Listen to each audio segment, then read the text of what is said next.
সম্মানিত দর্শক শ্রোতা, আপনারা দেখছেন কারিমোহন কবুতর। কারিমোহন কবুতর বাসস্থান এবং কারিমোহন কবুতরের খাদ্যস্থান এবং গোসলখানা। কারিমোহন কবুতর সাধারণত আমাদের উপকারে এসে থাকে চিঠি প্রেরণের ক্ষেত্রে এবং আরও অনেক কাজে লাগে, যেমন অনেক ডিভাইস কারিমোহন কবুতর পরিবহন করতে পারে।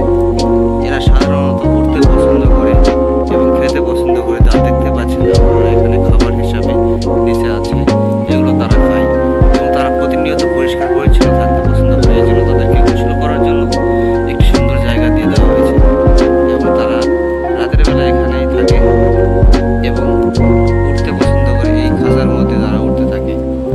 তো ভিডিওটি কেমন হলো অবশ্যই জানাবেন, আর চ্যানেলটি সাবস্ক্রাইব করতে ভুলবেন না আপনি যদি এই চ্যানেলের নতুন দর্শক হয়ে থাকেন। আর এই চ্যানেলের